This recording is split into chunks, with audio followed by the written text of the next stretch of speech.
Folks, today is Tuesday, August 4th, 2020. Coming up on Roland Martin Unfiltered, the Census Bureau announced that they will stop collecting data in the field a month earlier than originally planned. That could very well undercount black folks and other minorities. And why is the ad agency that's responsible for communicating not spending more money with black media? We'll talk with Nevada Congressman Stephen Horsford about that. We'll also talk with the Civil Rights Organization about why this is so important to the black community. The latest attempt at voter suppression by Donald Trump.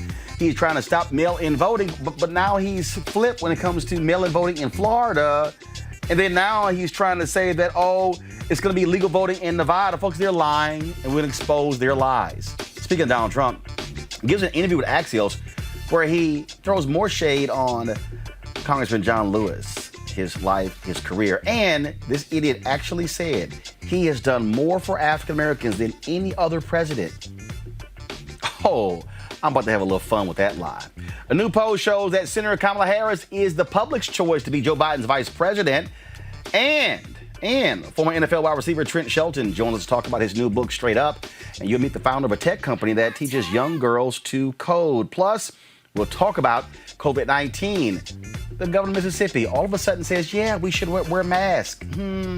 Plus, my man Eddie Levert is in the house. Folks, it's a jam-packed show. It's time to bring the funk on Roland Martin Unfiltered. Let's go. He's got it. Whatever the biz, he's on it.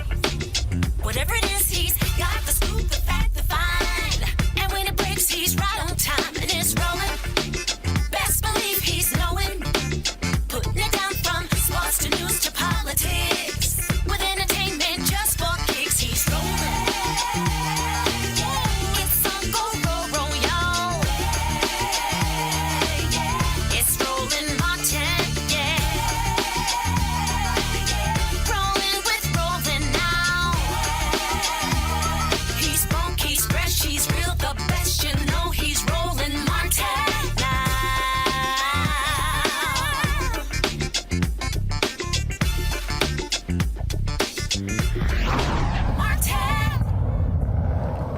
The Trump administration will no longer extend the window for the 2020 census. Trump said earlier that they needed more time because of the coronavirus pandemic. Okay, that's weird. Now, to be counted, households must complete the survey by September 30th rather than October 31st. The Census Bureau will also end its efforts to knock on the doors of households that have not filled out the survey online by paper form or by phone. Okay, so this is where this is all confusing. So they say they need more time to count, but you're going to cut it a month short. Doesn't it make sense to actually extend it and then count? All right, this makes no sense at all. Joining me is Congressman Stephen Horsford of Nevada. He is the chair of the Congressional Black Caucus's 2020 Census Task Force. He's going to join me in just a moment. But I'm going to talk to him about this, but I'm also deal with him on another issue. And that is the advertising agency, Young and Rubicam. The Young Rubicam Group, they got the overall contract to handle communications, the ad dollars for the United States Census. But how much do they really spend on black media? Now, I was told point blank that they pretty much pushed out Carol H. Williams' advertising agency, the multicultural agency, black-owned, saying they didn't have the capacity to handle ad buying, but they do. Now, what's crazy is this here. They did give some money to different black groups and some black media, but we here at Roland Martin Unfiltered, we actually filled out. I was contacted by somebody who works for the census who said, hey, man, we need some help. Our numbers are down. Hey, we should be advertising on your platform. I was also told that Carol H. Williams had us in their digital platform, but they ignored it. They chose to put a lot more of their money in black events. Well, because of COVID, no black events. So check this out. So we filled out the form. We filled out all the paperwork. Went to their online portal. Nobody called. Nobody responded. Now, here's what's crazy. We did 25 million views of this show in the month of June, 30 million in the month of July. There's no other black digital platform that can compare with our numbers. Not one. So what in the world's going on here? See, this is how these ad agencies freeze black people out. And this is how we are unable to access ad dollars, which means we can't grow our companies. We can't grow our staffs. We can't build capacity. They choke the dollars off and keep us from being able to access them. And then they choke the dollars off of ad agencies like Carol H. Williams, which keeps them from being able to grow. See, the whole issue with the ad agencies out there, and it's not just Young Rubicam Group, it's all of them. They control the dollars of these major corporations. They get these big government contracts. but then they come up with their metrics that freezes black media, black-owned media, out of the dollars. Congressman Stephen Horst was joining us right now. Congressman, how you doing? All right, I can't hear the congressman, folks, so let me know what's going on. Can you hear me? Now I got you. You there? I am. How you doing, Roland? I'm doing good. So let's first start with this decision to cut it a month short. Here's what I don't understand. The Trump administration says we need more time to count. But if you cut it a month short, you may undercount people. So doesn't it make sense to actually keep the deadline where it is and then you count after that? Absolutely. This is the most outrageous, politically motivated move to not have a fair, accurate, and complete count. The Congress has been working since last year and really before that to try to hold the Trump administration accountable. They actually requested an extension of the self-reporting process until October 30th of this year, once the COVID pandemic started. So for them now to come in and say we want to cut that an entire month short is going to disproportionately impact the hardest to count communities, which include Black, Latinx, and indigenous communities the most. That means less money coming to our communities at a time when we need it the most. And so, again, I know, for instance, in Texas, they're like, yeah, we're not going to assign any dollars to this whole deal. I mean, it is not as if their strategy is very simple. We don't want to count black people. We don't want to count Latino people. We just want to count white people and then let that be the numbers and also explain to folks watching how the census impacts everything in this country. Well, the Congressional Black Caucus, and I'm proud to chair the task force on the 2020 census. We actually had a meeting last week with Stacey Abrams. Her organization, Fair Count, has been, again, working on the ground, not just in Georgia, but across the country to have a complete, fair, and accurate count, particularly in Black communities. The same forces that do not want Black communities to vote are the same forces that are now trying to change the rules in the middle of the census to not have us to be counted. You asked, why does the census matter? So every 10 years since 1790, as required under the Constitution, we are to count every single person who resides in the United States by April of that year of the census. And so that is the process that we are currently undertaking. My congressional district here in Nevada's 4th District was created in 2010 based on our count. I am the first Black person to serve in Nevada's federal delegation, the first person of color, in fact, to serve from Nevada's 4th. And so representation is a big part of this. But the other side is nearly $1 billion, billion with the B, of federal money gets allocated every single year based on information that comes from the census. That's money that goes to fund our schools, to fund healthcare, to fund grants for small businesses, students that want to get loans to go to college. And so if we're not counted, that's money that's not going to come to our communities, and instead it's going to go to other communities. And I said $1 billion with the B, I actually meant trillion, $1 trillion of funding every single year. And not only that, we're talking about voting. We're talking about power in congressional districts. We're talking about reapportionment. And the reality is the growth in this country is coming in minority communities. In Texas, they have increasing representatives. The Midwest, okay, Rock keeps talking about these white voters in the Midwest. They're losing population. White people are dying.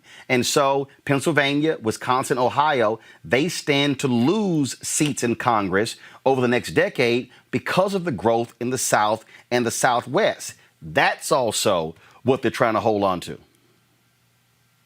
It really is outrageous, and for them to do it so blatantly. Just a month ago, the census director appointed a political appointee inside the census. There's 2 positions that they've recently appointed.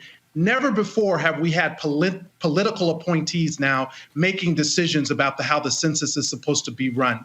And so what is being done about this is Congresswoman Carolyn Maloney, the chair of the House Oversight and Reform Committee, has brought forward a bill. It was a bill that we had introduced actually earlier in the year because we were concerned with the Trump administration trying to not have a fair and complete count. So that bill is now being brought up for a vote. It would ensure that we complete the census and allow that time through October 30th of this year. And under federal law, there's actually a provision that says until you reach 90% response rate, you got to keep the census going. Right. Again, the fact that they are not even meeting their own standards that they themselves created in their plan is just outrageous, and Congress is not going to allow it to happen. I got to ask you this because this is a part of this deal. So the U.S. Census, the federal government, awarded the national advertising contract to Young Rubicam Group. They control the entire deal. They, frankly, have been freezing out black ad agencies. They froze out Carol H. Williams Advertising, one of the most iconic advertising agencies in the country, black-owned. I can tell you, Congressman, for a fact. Now, I do know that some money was given to Stacey's group. I do know some other black media companies like Blavity got some dollars as well. But I was told that most of the money to try to get black people to sign up for the census was put into events and churches and things along those lines. Well, COVID hits in January, February, no events. So for January, February, for February, March, April, May, no June as well. So forget trying to sign up folks at Essence and all the rest of these places. We applied, according to Young and Rubicam, it was go to their online portal. We put together our proposal, applied, have not heard from anybody from Young and Rubicam. And I'm wondering, in terms of, are they putting the money in black media? We did 25 million views in June, 30 million in July. Our numbers are what they are. And I know for a fact that Carol H. Williams agency was telling these people, you got to do black digital to reach African Americans and pushing them on the census. But you have this white ad agency doing what they do, not sending dollars to black media outlets. This is also part of the problem. So it's not just the Trump folks cutting it short, it's Young and Rubicam not respecting black consumers and black media companies. And that's how we get frozen out. So we can't grow and build capacity. Carol H. Williams can't grow and build capacity because of what folks like Young and Rubicam Group do. Well, I really can't disagree with anything that you said, Roland. You're absolutely right. And the Congressional Black Caucus actually met with the director of the Census Bureau and a ranking official executive from YNR to discuss this very issue earlier this year before all of the spending was finalized, and to put pressure on the YNR to make sure that they were inclusive to not just black-owned media outlets such as yours, but also black media publications. And literally one of the responses that we were told was, well, unless they have a circulation of more than 50,000 people, then we're not going to put our advertisements in those publications. But yet those are the very publications that reach our community. There you go. So here's what they do. So Congressman Horsford, here's what they do. Here's what Young and Rubicam and all these other ad agencies do. They establish metrics that purposely lock us out. So they establish these metrics that, oh, here's the cutoff, as opposed to knowing black people. I can tell you that a Carol H. Williams or a Burrell, or when Don Coleman was in business, and when Eugene Morris was in business, and when R.J. Dale was in business. I just named you three black ad agencies and no longer in business. Those black ad agencies know black people. They know what black people read, what they listen to, and what they watch. But these white ad agencies don't care about any of us, and that's also part of the problem. And that's also why there's an undercount, because if you're not investing in black media and what they want us to do, and check this out, I sent some tweets out last night. All of a sudden, Young and Rubicam calls a black ad agency, and they want us to run stuff for free. It is totally unacceptable. And look, I know what the process was at the beginning. We actually requested to see the entire marketing plan. I did a stint in media, so I understand the role that media plays in reaching our communities, particularly black communities, as you said. And there has to be an account for every single dollar. Right. Congress actually increased the budget for the census. The Trump administration had only asked for $2.5 billion. We were able to get more money added to that budget, but we told them that we wanted to see more investment in black communities and other marginalized communities so that we would see an improvement in the undercount. But look, going back to my original point, that has that issue with YNR, they're going to have to be held accountable. Meanwhile, that's right. We need every single person in our community to know how important it is, despite the fact that our community wasn't given those dollars, that we still have to be counted. Why? Because if we're not, then it's our children, it's our community. For the next 10 years. Our businesses that will not get the funding over the next 10 years, not 1 year, but over the next 10 years. And it's a loss of a nearly $1 trillion. Well, here's the deal. I would love for the Congressional Black Caucus to demand from Young and Rubicam to provide an itemized listing. And it needs to say, no. We want to know specifically the black media outlets, and we want to know by name and dollar amount so we can see what's black owned and what isn't. So, for instance, if they gave money to BET, that's Viacom. They're not black owned.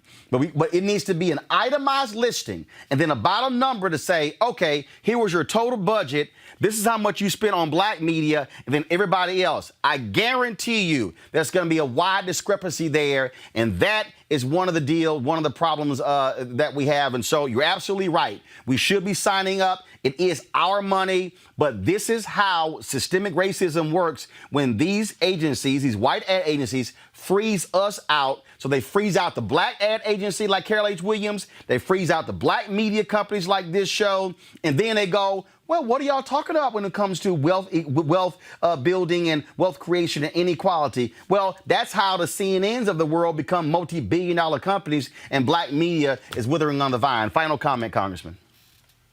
Well, my final comment is I will absolutely follow through with your ask and to get that breakdown. These are public dollars. These are taxpayer investments into a process that's required every 10 years. This is not about making YNR or any of their friends wealthy. It's about making sure every single individual who resides in the United States is counted under the law. It is another example of systemic racism where the investments that are provided by Congress as the representatives of the people are not put into the very communities or with the very outlets or publications that we know work. And this is a problem that we've seen time and time again in previous censuses. But we're not going to just sit and let it happen. We're going to hold them accountable. Meanwhile, I am asking people to get out and be counted. Complete the census. It takes less than 10 minutes. Make sure every single person in your household is counted. It doesn't matter your previous status, if you were formerly incarcerated citizen, if you were homeless. I especially want people to make sure that every child in their household is counted. We have seen children under 5, for whatever reason, they don't get included in the response. And that means those children aren't getting the dollars that they need for the next 10 years. And we just can't let that happen. So thank you for bringing attention to this, Roland. You're always staying on the issue, and this is a very big issue. Congressman Stephen Horsford, Nevada, we appreciate it. Thanks a lot. All right, folks, we're going to bring in our next guest in a moment. I want to bring in my panel right now. Kelly Bethea, communication strategist, Melik Abdul, Republican strategist, Joseph Pinion, Republican strategist, and political commentator. Joseph, I want to start with you. The reason I'm going hard on Young and Rubicam, because I know for a fact we filled it out. I mean, I got a call from an African-American who worked for the Census Bureau saying, we need help. We need help man, your show would be a great outlet for us to be able to advertise on, to push the census every single day. We filled it out on the Young and Rubicam portal, have not received a phone call or an email. And I'm sitting here going, please, by all means, show me another black media company that's having the reach that we're having on the digital side, where we're live 5 days a week and we're streaming 7 days a week. This is how black companies get frozen out, not just in advertising, but in so many areas, Joseph, because they create these metrics that purposely keep us out so the money keeps flowing to the larger, largely white companies.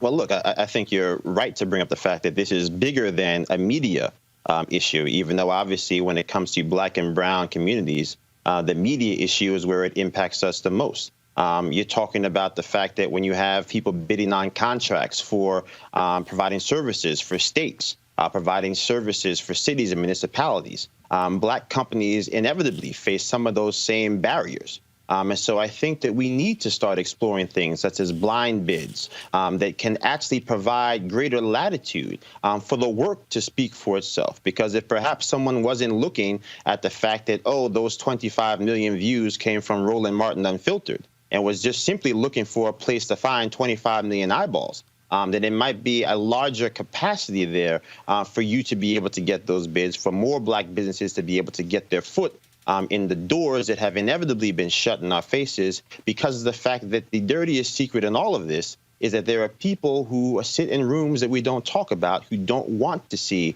black people participate in the census, and certainly don't want to see black businesses get ahead. But here's what happens, Kelly. At these ad agencies, ain't no black people there. And we're working on something right now with Color of Change, picking up that Madison Avenue project that they were focused on more than a decade ago. And that's part of the problem. You have white folks in these places, very few black people. They're not. And see, here's the piece. The ad agencies, they control the ad dollars of the corporations. So here we're talking about the federal government. We're taxpayers. And so they still are freezing us out. Now let's start talking about all these corporations where they're sitting here and we've been on phone calls. And this is what happens, Kelly. They go, what are your metrics? Not what's your engagement, not how do your followers comment and share, whatever. It's, okay, what are your metrics? They immediately go to that because that's how they penalize and get rid of black media companies that are smaller than a lot of these other companies. They purposely create a scale that we can't meet. Why can't we meet it? Well, because you're freezing us out. When we launched this show, we did 9.3 million views our first month, September 2018. Last month, we did 30 million views. So what if they say, well, no, the bottom line metric is 50 million. Well, guess what? If I actually be able to get more ad dollars, I can build my staff, and then we can be able to do more things, stream more things. We can actually grow. That's the game that they play. You really hit the nail on the head with this one, but it also goes back to what Joseph was saying about this is truly systemic racism. You mentioned how there's no people in the room when these discussions are happening who are people of color and black people specifically. That part is systemic. The fact that the bar keeps getting raised and lowered and switched up in terms of you getting ad dollars, that is systemic. Everything that you're talking about right now is a systemic racial issue. Yep. And I guarantee you that if a smaller white company came to the table the same way that you did, the first question out of these ad agencies would not be, show me your metrics. It would be, show me your engagement, because that's what they are looking for. They are looking for people who look like them to buy into things that they buy into. Yep. And they don't really care about the diversity because there's no diversity in the room. If you are in an echo chamber, all you want to do is hear your own voice. So that's why diversity is important. That's why this issue needs to be at the very top of everybody's list, especially when it comes to the election, when it comes to anything concerning us as a people, especially in this country, because every for everything that is a roadblock to our progress, systemic racism is behind it. So we definitely need to be more vigilant about that. I need to be real quick, bring in this guest, Beth Link. She's the director of the Census Counts campaign for the Leadership Conference on Civil Rights. Beth, what we're talking about here is if we start breaking down why there's an undercount. I was told in February that they were behind. Then I was told in March they were behind. And then in April, they said they're behind. In May, they're behind. And so then I started asking, well, where are you putting your black dollars? They said, well, the black dollars, they froze out Carol H. Williams' agency and said, oh, we're going to put it in events. What, no damn events because of COVID? Yeah. So, I mean, we came into this 2020 census knowing that in 2010 that we saw millions of Black people missed in the census. So we knew we needed innovation. We knew we needed to partner with Black media to get out the message about how important the count is and to overcome the very real and justified fear that exists in communities about census participation.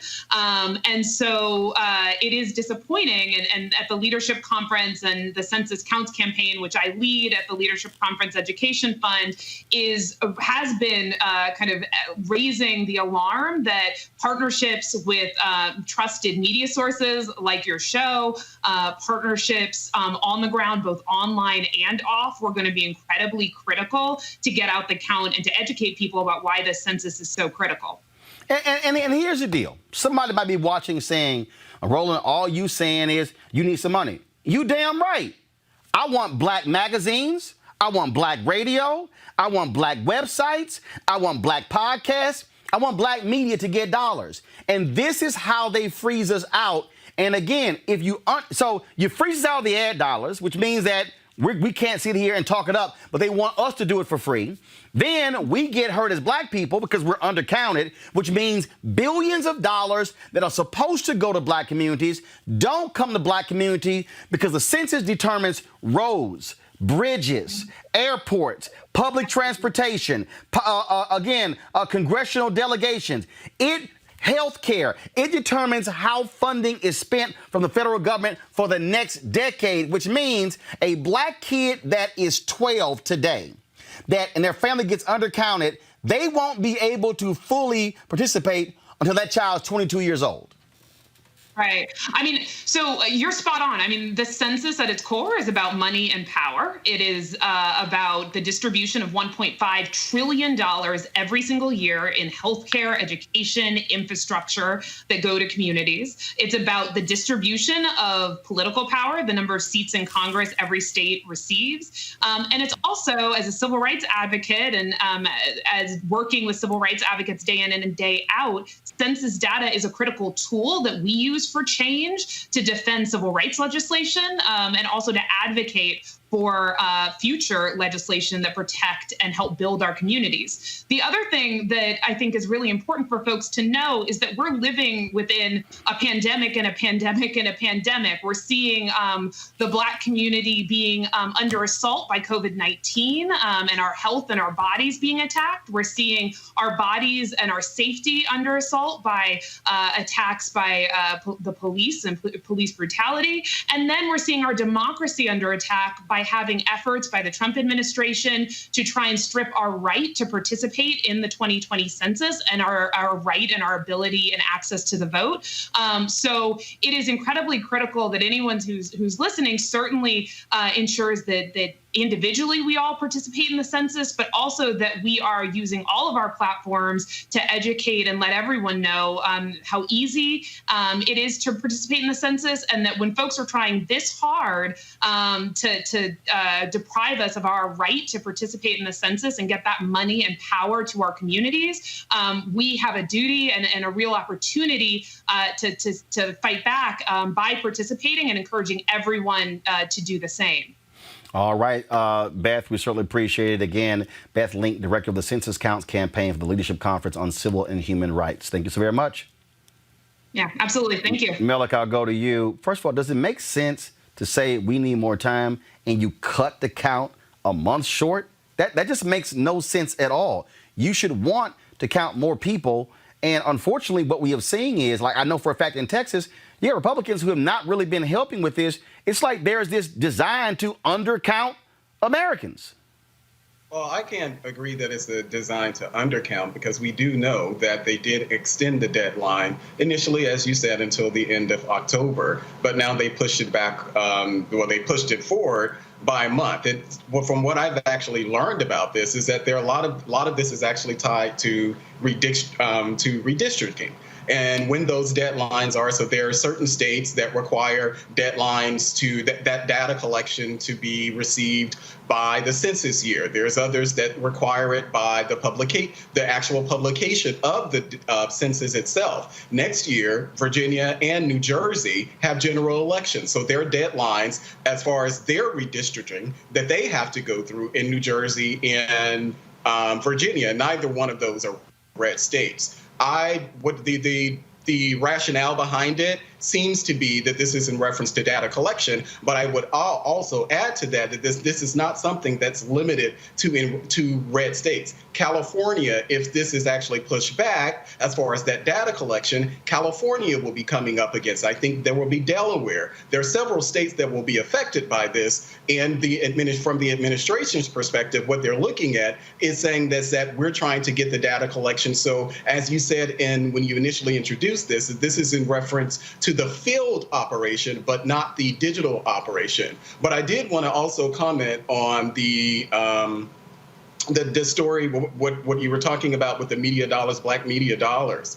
Well, we know, Roland, that we've talked about this is an extension of a conversation we've had on your show many times before when it comes to black political capital, black people being able to get seat at the table. One of the things that I've been talking about just over the past months, even in the midst of these protests and what we're doing with Black Lives Matter, everyone wants to come to D.C. and take nice selfies at Black Lives Matter Plaza, but then these same people go into these boardrooms, they go into these HR offices, they go to these same spaces, and when it comes to giving people like Roland Martin money, when it comes to giving all of our advertising dollars, making sure that black people have a seat at the table, the same people who hold up these Black Lives Matter signs are also the ones who are making those decisions. Actually, let me just let me help you right there. What we have seen is the very people you're talking about, they have been doing that in the ad agencies since the George Floyd death.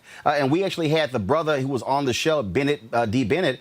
They created this campaign where they talked about the inequities in advertising agencies and what has been happening. And I've talked to African Americans in multiple ad agencies. You have white partners and black folks in these firms have been giving them hell about this very issue. And so what you're talking about, people who have been out there on the streets, they have been doing that. And so I subscribe to Ad Age.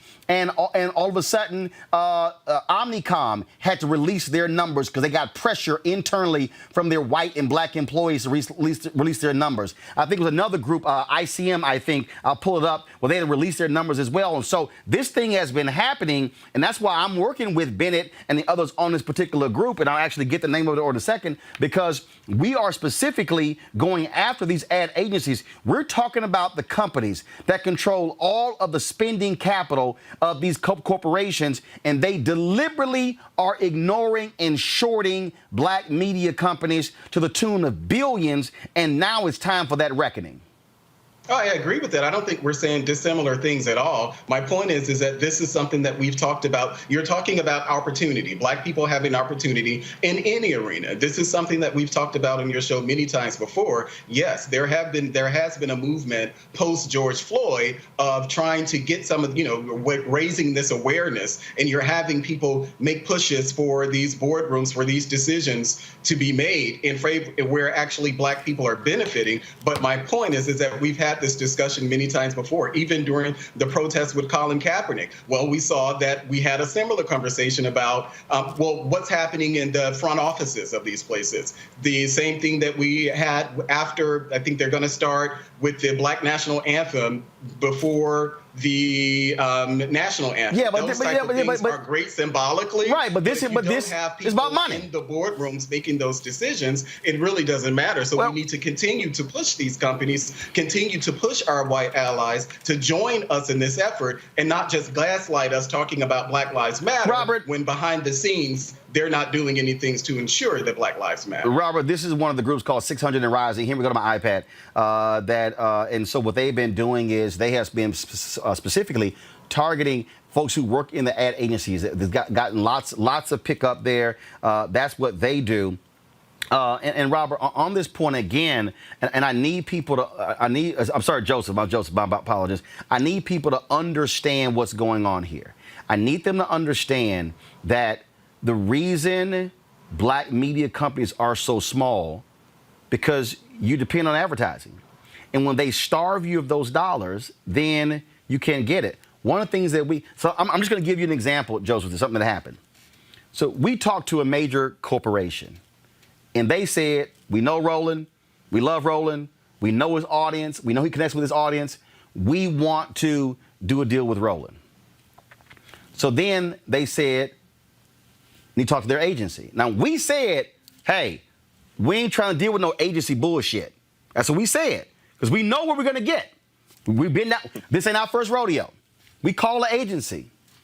The multicultural person, black, even goes, what are your metrics? We're like, no. We ain't having that conversation.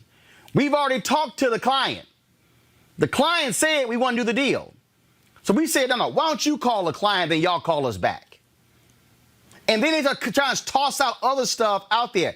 That's the game that they play, Joseph.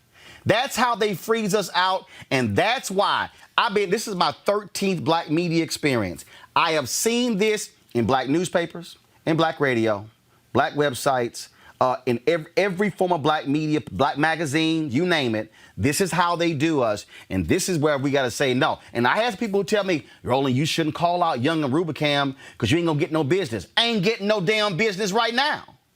So you might as well call them out. Joseph, go ahead. Look, I think there's a time for truth and reconciliation. The fact remains that, again, if you talk about even the pay scale at some of these media companies, it is the worst open secret in the world. That oftentimes what people of color are paid when it comes to being on air is much different than their non-black counterparts are being paid to do the same ask, even if they have a less robust following.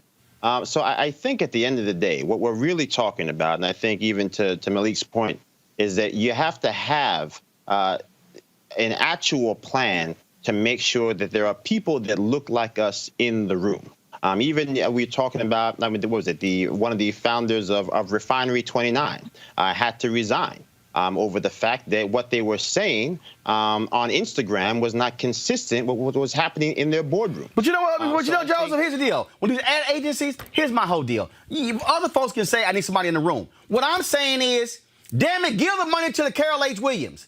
Give the money to Burrell. Give the money to Uniworld. There are black ad agencies that are there who do this. I'm saying they know how to do it. But see, what they're doing is they're shoving them aside. See, a Carol H. Williams, a Monique Nelson at Uniworld, Ossie McGee Williams at Burrell and others, they know us. They know how we do this, but they even freeze them out.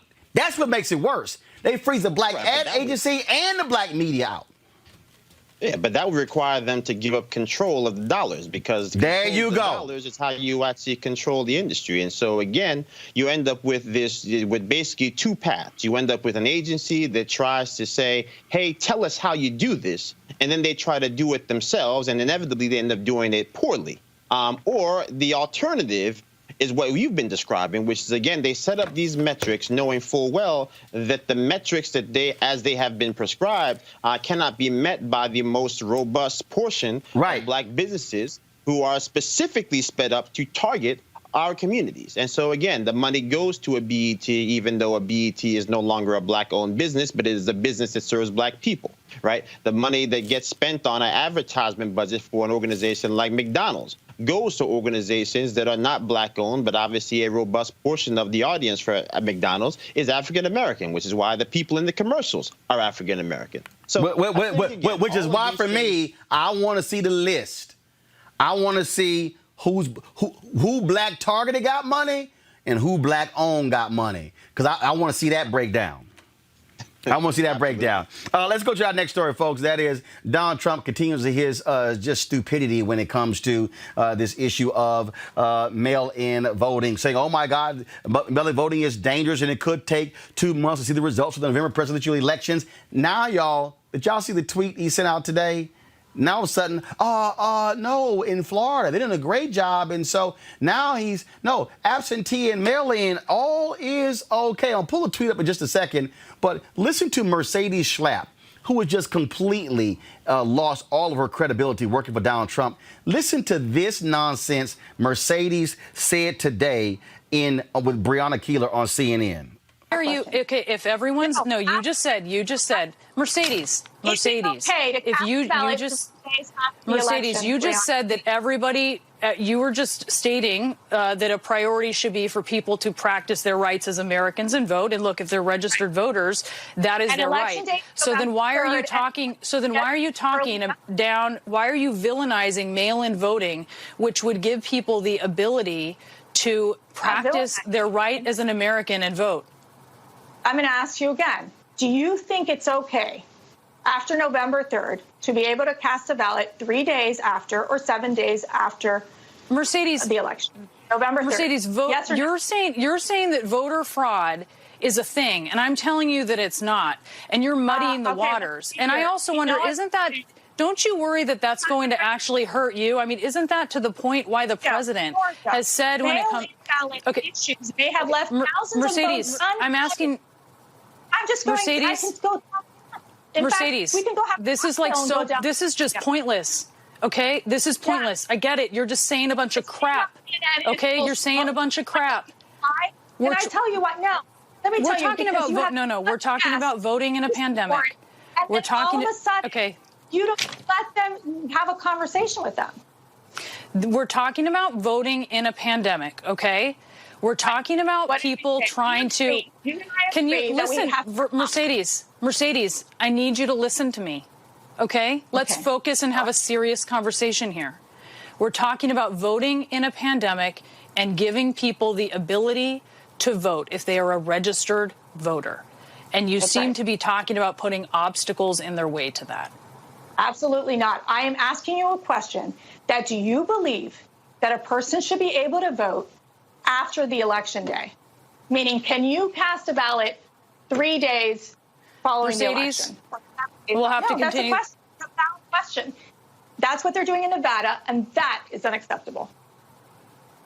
We'll be checking that, Mercedes. It was very nice to have you. Mercedes Schlapp, thank you so much. Okay, here's why, y'all, that's an absolute lie. Because in Nevada, what they say is your ballot needs to be postmarked by November 3rd. And what they then do is if it comes in 7 days after the election, it will not be counted. Mercedes sat there and said, oh, they're going to be voting after November 3rd. No, it will be postmarked by November 3rd. Now, again, Donald Trump has been, oh my goodness, mail-in fraud. But then today he tweeted this. Go to my iPad, Henry. Whether you call it vote by mail or absentee voting, in Florida, the election system is safe and secure, tried and true.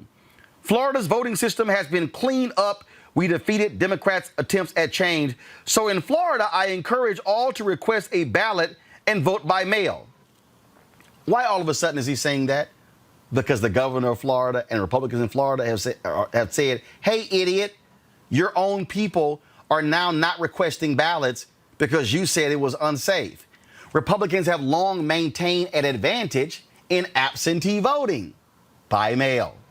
Today at the White House, NBC's Jeff Bennett asked Press Secretary Kayleigh McEnany this. The president about 10 minutes ago tweeted about vote by mail absentee voting. He says in Florida, the election system is safe and secure, tried and true.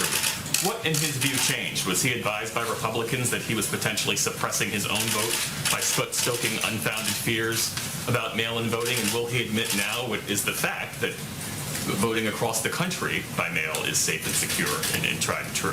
Well, the president has always said that absentee voting for a reason is different than mass mail-out voting like what Nevada is seeking to do, which leads to mass It's the fraud. same thing. And also, I'd refer you to the campaign on this, but there was a victory in Florida with regard to ballots. So I believe that's what he was referencing. Would refer you to the campaign for details on that. But he's been unmistakably clear that when you have this mass mail-out voting, like what Nevada wants to do, the consequences are real. When the Las Vegas Journal-Review was reporting, did extensive and very good reporting on Nevada's first all-male primary election, they note that there were photos of ballots tossed in trash cans, littering apartment mailbox areas, dozens pinned on the complex's bulletin boards in various apartment complexes, and you have a postal worker who said that when she went to go deliver some of these ballots, in several cases people had moved or died. She kept 65 ballots on her first delivery, 100 on her second. It is rife with fraud and with delay. And that is what the president stands firmly against. He wants a free and fair election. Extensive research shows that there is fraud in vote-by-mail systems is extraordinarily rare. The president votes by mail, you vote by mail, and a dozen other top Trump administration officials vote by mail. So with regard to the absentee system, that's right. And there is ample evidence of fraud. I would point to you the best example of this, and very recent, was May 12th, New Jersey's special election in Paterson, New Jersey, where 1 in 5 mail-in ballots were found to be fraudulent in the election. New Jersey officials were charged in that case, and resident Ramona Javier said this is corruption, this is fraud. There are 8 relatives and immediate neighbors she knows of listed as having voted, but who insist they never even received a ballot. There are ample examples of fraud, and we can get those to you more than just Paterson, New Jersey. Melek, I bet she didn't want to bring up what happened in North Carolina when Republicans were harvesting ballots in North Carolina when there were more ballots that were sent out, absentee ballots sent out to Democrats, but then they were returned for Republicans. But here's what's interesting. This is what Nevada wants to do. They simply want to mail ballots to all active voters. There's also a security process, and that is when a ballot comes in, then they also cross-reference that with existing data. There is extremely rare instances of voter fraud. The Brennan Center, numerous groups have broken this down. Every time Republicans yell voter fraud, they literally cannot provide any substantial evidence.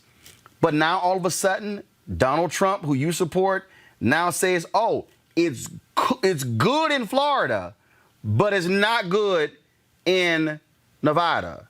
It's good in Florida, but it's not good in Pennsylvania. What the hell? Well, I think that from Donald Trump's tweet, I think that's exactly where we want him to be in support of this idea of mail-in voting, absentee voting. But he hasn't been. But he hasn't been. As we've discussed on your show before, there are difficulties, and the Bipartisan Policy Center actually came out with a report talking about the sheer difficulty in moving to that vote by mail system during the time of pandemic. That's a bipartisan center. They came out with that. But Melek, hold one second. Hold on.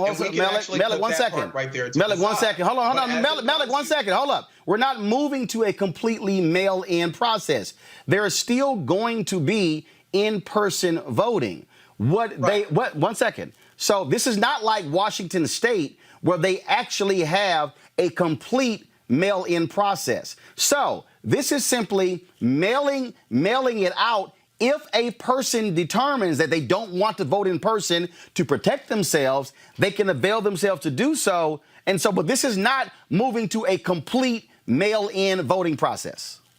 Well, you didn't let me finish what I was getting ready to say, which was that very thing, pointing out the distinction between this vote by mail system, which is what we had here in D.C., and they also had it in Georgia. They also had it in Kentucky. What we had to do, we had to request the ballots. Now, that's different than what's happening in Nevada, where they want to send out the ballots to every registered voter. So what's wrong with that? Well, here in D.C., I don't see that that's a problem there at all. No. So you think it's okay that Nevada and other states are just simply going to send it out and do a self-addressed stamp because Donald Trump and Republicans are fighting that. They don't want that at all. Well, I don't speak for the administration, so I'm giving my point of view on what I think is something that will be effective. If there is a way to ensure that the voter rolls have actually been cleaned, then absolutely, I don't have a problem with that, with a system where a state decides to send out ballots to their to active voters. If there's a way to ensure that those rolls are clean, I don't have a problem with that at all. So, Joseph, why do you think Republicans and Trump is fighting so hard? Because he, at every turn, fraud. Now, all of a sudden, not in Florida. Please vote for me. Vote for me. This is a form of voter suppression. Look, I think all of the above is true. I also think that both parties have arrived at an incorrect conclusion based on an inaccurate set of circumstances. The reality is that there is not much voter fraud in America. That is just a fact. It is an infrequent occurrence. Having said that, the reason why it is infrequent is because we have parameters in place that make it very difficult to game the system. I agree with Malik. I think that at the end of the day, people should have the right to be able to vote freely. I think that, again, we have absentee ballot systems in place all across this country that provide people with an opportunity to be able to request a ballot and then to turn around and return that ballot to the Board of Elections or to wherever they return their ballot. The problem becomes when you start sending out ballots indiscriminately to all active voters. I've been on a ballot. I've worked on campaigns in New Hampshire, in Texas, in New Jersey, in California. I can tell you that no matter what state you're in, you routinely knock on doors looking for 85-year-old Republicans and find 24-year-olds wearing Bernie Sanders T-shirts, and vice versa. The notion that we have accurate voter rolls is simply not honest. It is dishonest to say that we can have overnight transformed an electoral system to just send out ballots indiscriminately. Now, does that mean that millions of people are going to be voting illegally? It does not. That is a fantasy. I wish the president would stop saying it because it actually undermines the real true threat that we're trying to describe, which is the fact that an election that was decided by less than 78,000 people just 4 years ago could find itself thrown into turmoil by the fact that we cannot verify if votes were actually accurately cast in swing states. So I think that should be the focus. How do we actually put together in the remaining time here, less than 100 days, a set of processes, particularly in those swing states, to ensure that people have the opportunity to vote, but also at the same time making sure that we're not having ballots sent out to apartments that people don't live in, homes that people have been evicted from, and have the type of harvesting that you so accurately brought up. Kelly, what we're dealing with here is Donald Trump literally has said, if you do mail, Republicans have said, the Speaker of the House in Georgia said, oh no, if we do mass mail-in voting, Republicans will never win. Well, I'm sorry, why don't you learn to make the case then, as opposed to say, let's keep the current system where we can try to suppress votes because you shut down more than 1,000 polling locations all across the South. You make it difficult for people. And so that's what they're afraid of. They're afraid of losing, as opposed to making the argument why folks should vote for them. They're afraid that more people, they're actually afraid, Kelly, that more people will actually vote. Wow. I mean, but that's always been the case, especially in the past, 10, 15 years of Republicans being afraid because of the browning of this country. The browning of this country gives way to more progressive voices in this country just by way of how conservative and binary the Republican Party has become. So, yeah, they're afraid that they're going to lose. But specifically, the narrative that, we're just going to have all these ballots and, people are just going to vote all willy-nilly and all that. That doesn't make any sense to me. And if you really just look at it logically, let's just say they do send out these ballots and it's a mass amount of ballots and they get sent to the wrong people or no people at all. They're not going to be counted. If you send something, anything to a vacant building, anything, piece of paper, sales paper, anything, it's not going to be taken by anybody. It's addressed to somebody, and if they're not there, they're not there. No one's going to vote on behalf of that person. That is extremely rare, to the point where it almost never happens. So for people to be, or Republicans specifically, to be afraid that all these ballots are going to be, out in the wind and, they're going to be counted and they're not going to be representing of anybody, that doesn't make any sense, because who's going to sign it? It's not only that, they still are going to do a cross check when it comes in to verify. Folks, exactly. let's and go that to was really the issue right. And they don't, in New Jersey. Right. The fact that they needed to cross-reference things and it didn't match, and that's the ballots were thrown out. It's the same reason. It's the same reason when they went up to Acorn, they were like, they got busted. Right, they got busted. That's because they had security. That's why they do it. All right, let's go to our next story. A recent poll sponsored by Fair Vote shows that Senator Kamala Harris of California is Democratic voters' top choice for Joe Biden's vice president. The survey polled 1,296 Democratic and independent voters on July 30th and 31st. Included in the poll were Harris, Senator Elizabeth Warren, former White House National Security Advisor Susan Rice, former Georgia gubernatorial candidate Stacey Abrams, Senator Tammy Duckworth, Congresswoman Val Demings, and Congresswoman Karen Bass. Kelly, do you think Joe Biden says he's going to make a decision soon, could be this week? Do you believe that Senator Kamala Harris is going to be his choice? I don't know. Because every 4 years we come across this issue of who's going to be the new VP. And I feel like every election cycle we get surprised by who the pick is going to be. So I don't want to say prematurely that it's going to be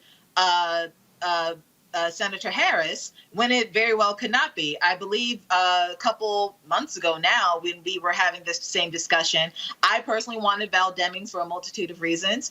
And if that happens, great. If it doesn't, hopefully he made a better choice, although I feel like Val Demings would be the better choice.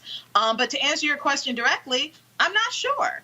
Okay, Kelly, who do you want? I want Val Demings. Got it.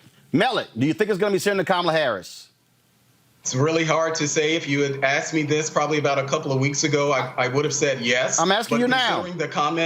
Considering the comments from Jim Clyburn just recently about that for Black people not mandating that there be a Black VP, a Black female VP, that's what's giving me this uncertainty. And what we do know is that we can pretty much assume that Clyburn had the same conversation with Joe Biden. I think just from a practical point of view, he should actually choose Kamala Harris. I don't think that she may add just a tad bit of excitement to the ticket, but not enough to really sway an election.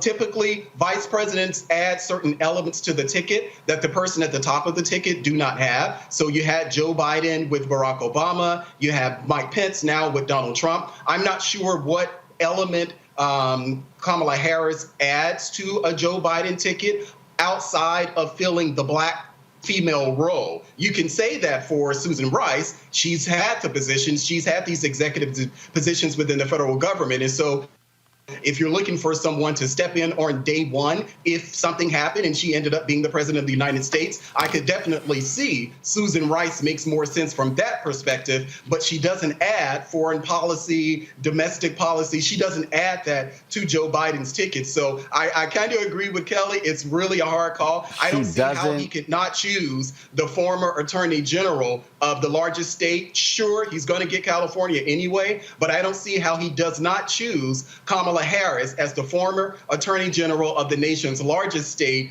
the only Black female U.S. senator, and also a former presidential candidate. I don't see how he doesn't choose her, but here's the deal. She doesn't have to add foreign policy experience because that's what he's got. She does add. She does bring domestic policy experience. Not only attorney general, but also district attorney. Joseph, your thoughts? Do you think it's going to be Senator Kamala Harris? If not, who do you think it's going to be? I think Joe Biden needs to get out of the basement, announce that he's picked Michelle Obama, and go back into the basement. First, stop. That's not going to happen. Okay, no. Hold on. Let me be real clear. Hold on. Wait. This real. Hold on. This real. Hold on. This real clear. Now, hold on. I'm gonna let you finish. This real clear. Michelle Obama hates politics. Okay, so I need everybody. Look. She hates politics. She despises politics. Michelle Obama will never be VP. She will never be president because she hates politics. So don't even waste brain cells on that. Do you think he's going to pick Kamala Harris? If not, who do you think he picks?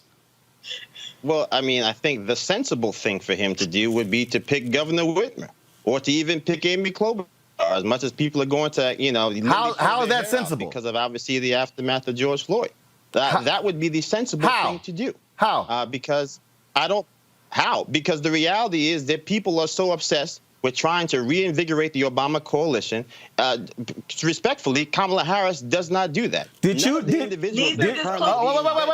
on. Did you see the numbers Klobuchar got during the primaries? Yeah, that's not the point. We're not talking about people. We're talking about the Electoral College, because people seem to forget. But what does Klobuchar bring you, though? Minnesota is a blue state. Minnesota is barely a blue state. It was lost by President Trump by less than 2%. If you're talking about concern, when's the last time Republicans won Minnesota? It's a very long time ago. That's not the point. The point is that the RNC has spent millions of dollars. They've been pouring it into Minnesota over the last 4 years. If you just look at the spending for the RNC, if you're just talking strategically, you look at a place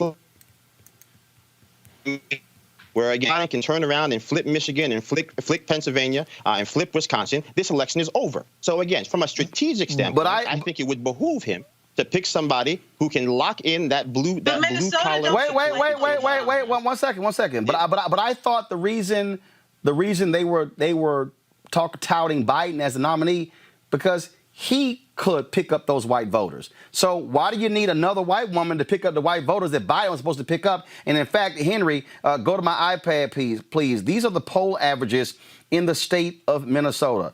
Public policy, 52-42 Biden. Morning Consult, 47-44. Trafalgar Group, 49-44. Fox News, 51-38. Gravis Marketing, 54-37. Mason-Dixon, 49-44. Minneapolis Star-Tribune, 50-38. Yeah, I mean, again, if you're sitting here looking at poll numbers, then again, you can fall into the trap of 4 years ago to say there's no way Donald Trump can win. I'm not saying that. Whoever you want to pick. I'm not saying that, but I'm telling you, Amy Klobuchar polled at 1.5. Maybe Amy Klobuchar didn't even poll at 1% among black people.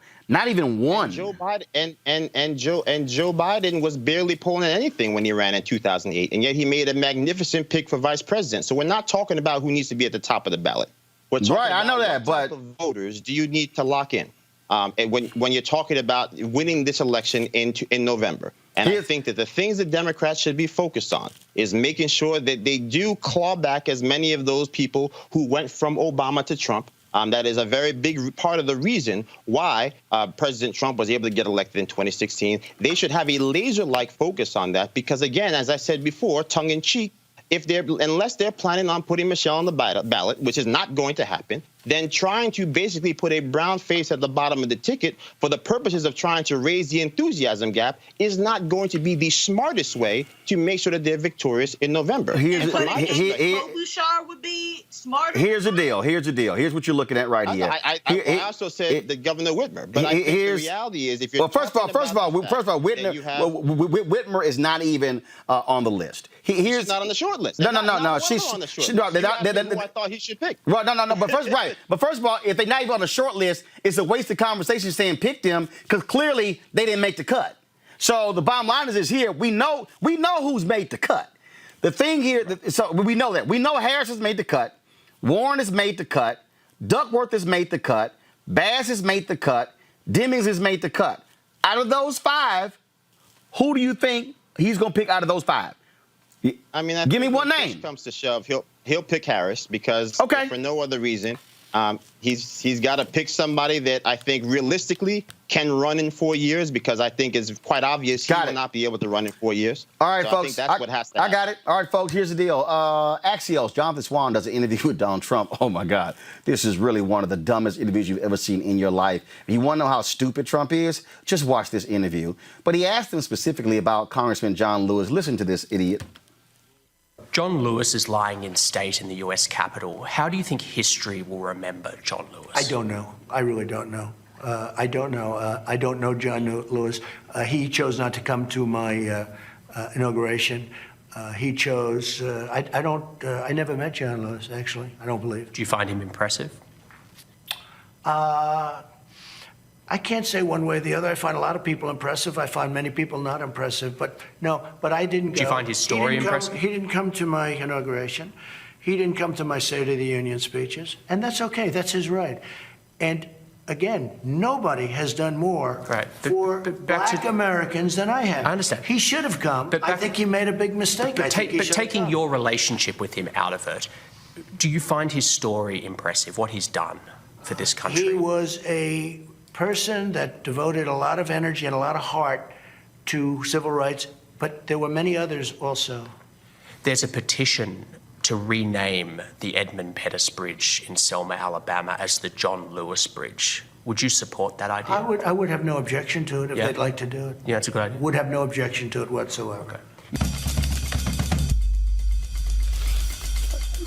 Yeah, y'all, in the same interview, Donald Trump literally said, he has done more for black Americans than any other president in history. He said, possibly even including Abraham Lincoln. Jonathan Swan asked him, Joseph, about President Lyndon Baines Johnson and the Civil Rights Act. And Trump goes, how did that turn out? It actually turned out well. It was the Public Accommodations Act. So when you hear him say, he has done more for black Americans than any president in history, what do you say? I mean, I actually think it's pretty sad because quietly as it's kept, he really did have the opportunity to do a lot of good things for black America, and he simply watched the piss go by, or in some cases said that there were many fine people on both sides. So, I mean, I think the hard truth is that I think most people of color know that when it comes to the administration, there is what is tangential, what has been done when it comes to the First Step Act and when it comes to opportunity zones. But words do matter. They certainly matter when they come from the leader of the free world. And I think that the things that happen in between the legislation also have an impact on how history views you and how you're able to make an impact on society and communities of color. And so I think that when you weigh those things side by side, there are many things that have happened that make black Republicans cringe, that make black Americans terrified. And the fact that even in this interview, you can't even find 3 nice words to string together about John Lewis, a man who literally had his head beaten in so that people that look like us could have freedom and justice in this country. I think it speaks volumes for why, as much as you'll have certain Republicans who say that President Trump is going to get 30% of the African-American vote, it is more realistic that he will probably get less than 10 because there is no emotional connectivity or trust that exists right now, no matter how many times they run ads about Alice Johnson being freed from prison.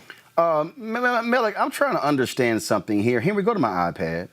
You know, Trump loves to tout the black unemployment rate. And if you look at this chart right here, which breaks it down, the black unemployment rate reached a high in March of 2010 of 19.3%. This was following, of course, the worst economic calamity in America since the Great Depression. That took place under Republican President George W. Bush. Then all of a sudden, you see the black unemployment rate, again, peaking here, then all of a sudden going down, down, down, down, down, down, down, down, down. And then we get to February 2017. And that really is the last really full month, if you will, for President Obama, for the last full month. Actually, if you take the January 2017, it was 7.2%, 7.2%, okay? So then all of a sudden, so 19.3 to 7.2. That's a drop of 11.1 points. So Trump comes in at 7.2. It goes down to, under him, 5.1. We go here. Then all of a sudden, it starts going up and going up and going up. And right now, we're at 15.4. So he claims that how he's done so many things for black people economically. But then he mentions First Step Act. When you hear Donald Trump say he's done more for black Americans than any other president in history, do you say, wow, he's telling the truth? Or do you say, man, stop lying? I think that's a rhetorical flourish that Donald Trump likes to use, and many Republicans as well. When you look at, and what we have to have this conversation. Is it true or false? Well, I don't think that that's true at all, but I think that people have different metrics that they use to gauge what that is. So what's his metric? Well, I've never had a conversation with Donald Trump. Hold on, but you just said people use different metrics. What do you think is the metric that Donald Trump and the Republicans are using to determine if they've done more for black Americans than anybody else? What do you think? What do you think he's using? Well, what I would imagine is that their efforts around criminal justice reform. I would also, and as you noted, but yes, the unemployment rate, if we're talking about things like the increase in black women businesses, all of the metrics that presidents themselves use to gauge how they're responding to various communities. But more than any president in history. So do you believe that Donald Trump has done more for black people than President Johnson did by signing the Civil Rights Act of 64, the Voting Rights Act of 65, and the Fair Housing Act of 68?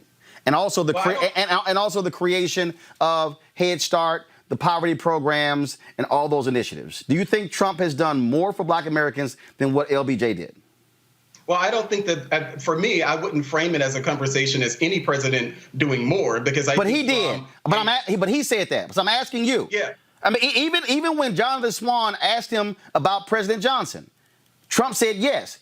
Do you believe that Donald Trump has done more for black Americans than what President Lyndon Baines Johnson did? Well, I don't think that you really can compare the impact of what happened during the civil rights era. But he does. To anything that's Donald Trump. But I'm no.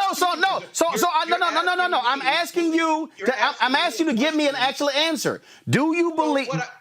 I told you, and we initially started the conversation, I said, no, that's not something that I agree with. You literally asked me that, and I answered it flat-footed. No, I don't believe that. Then you asked me. Right, because he said all these metrics.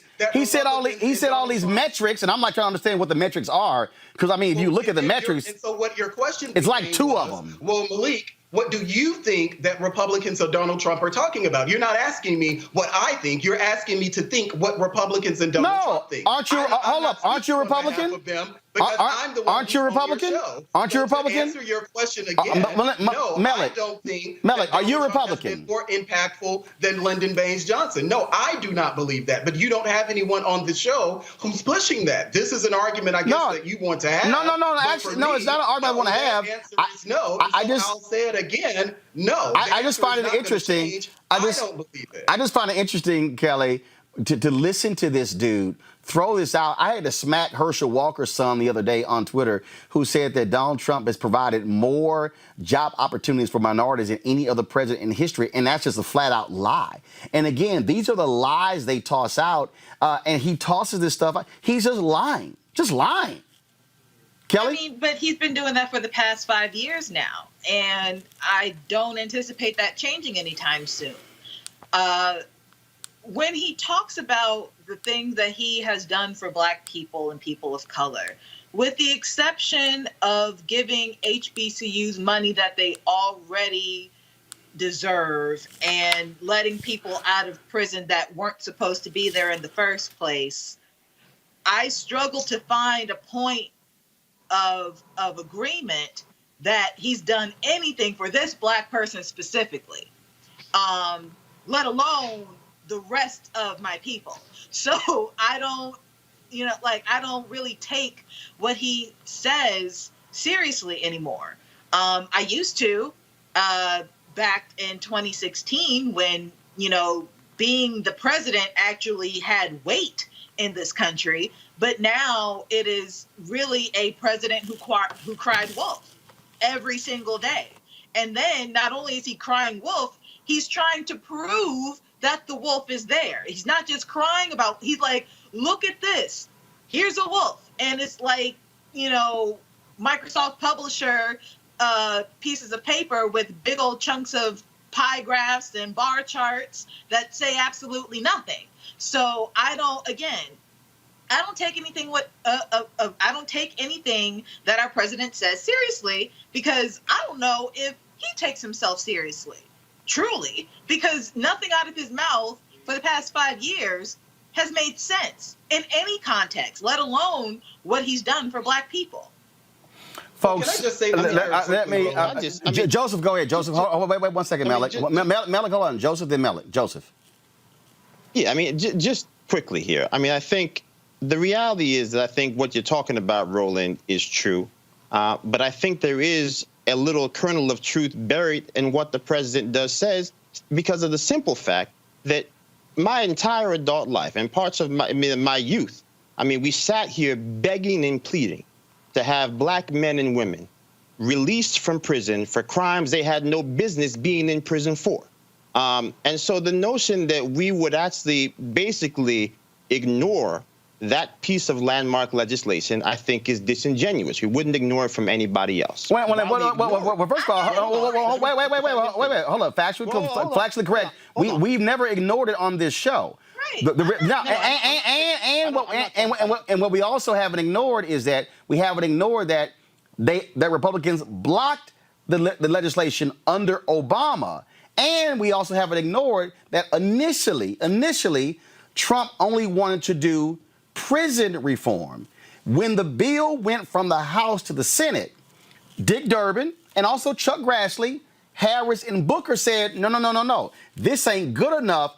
And it actually became a criminal justice reform bill in the Senate. And that's the one that got signed. But initially, Jeff Sessions was fighting it. And I had personal conversations with Jared Kushner on this. And so that's what you had. But go right ahead, finish your point. So we haven't ignored it on this show.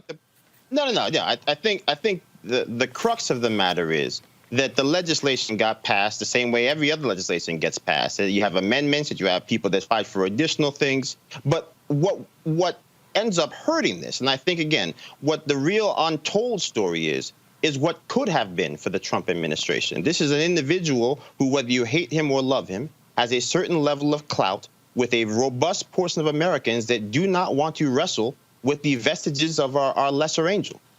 He could uniquely talk about the issues that have affected George Floyd and so many people of color. He has chosen not to. He could uniquely be willing to bridge the divide in this time of COVID-19 when it comes to perhaps the death of somebody like Congressman Lewis. He has chosen not to. And so I think, to me, the greater tragedy is to not necessarily say that what he is talking about is so unfounded, but the fact that there was actually a possibility that it could have been true had he only accepted the challenge. And so I think that, to me, that is kind of the silver lining, or the unfortunate outcome that too often gets ignored or lost in the flourishes. Well, I'll say this here before, Malik, you make your final point, and I got to go to a break. I'm sending a text to somebody else right now, is that actually, if you even say, has he done more than a Republican president? Richard Nixon actually did more when you look at the programs that Bob Brown put in place.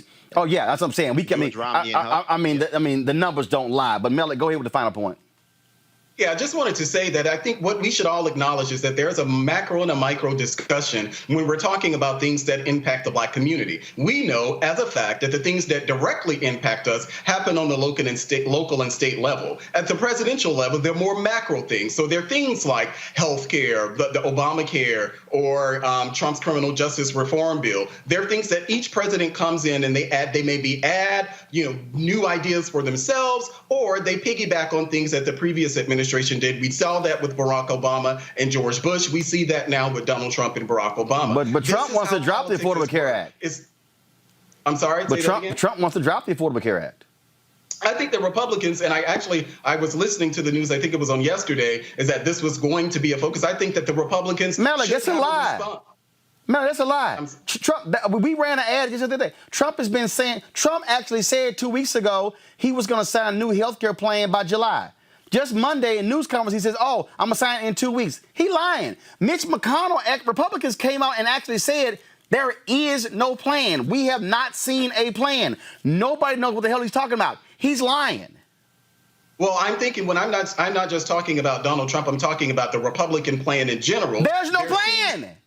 The Republicans say there is no health care plan. They said it. Okay, so to start back where I was before you interrupted me, what I would like to see I had to give a factually correct. No, you're just cutting me off and not letting me. You mentioned the continuation. You mentioned the continuation of the Affordable Care Act. Trump wants to end the Affordable Care Act.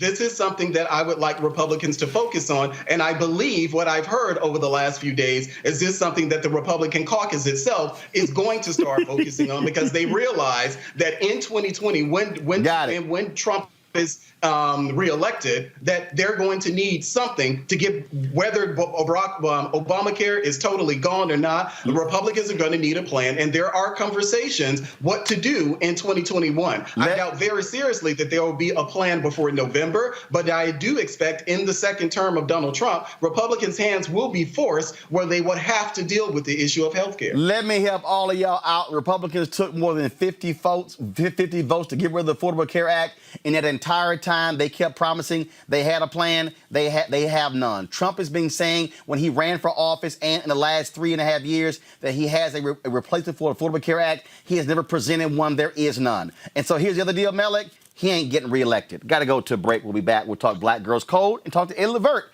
on Roland Martin Unfiltered. You want to check out Roland Martin Unfiltered?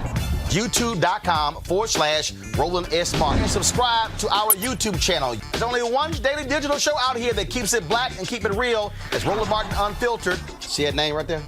Roland Martin Unfiltered. Like, share, and subscribe to our YouTube channel. That's YouTube.com/Roland S. Martin. And don't forget to turn on your notifications so when we go live, you'll know it.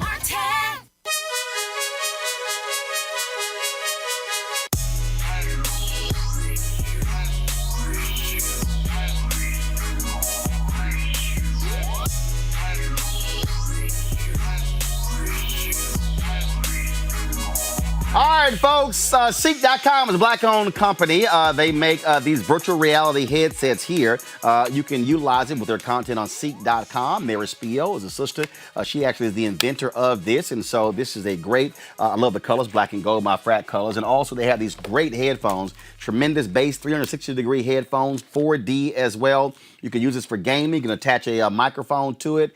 You can also do Bluetooth or do the power cord. And, of course, you can use this for phone conversations as well. The other day I was walking, a 2-mile walk, and so listen to music, but then had that conversation when people call my cell phone with these headphones. All you got to do is go to Ceek.com, CEEK.com. Use this promo code RMVIP2020, RMVIP2020 for a discount for these products. And when you support them, you support Roland Martin Unfiltered.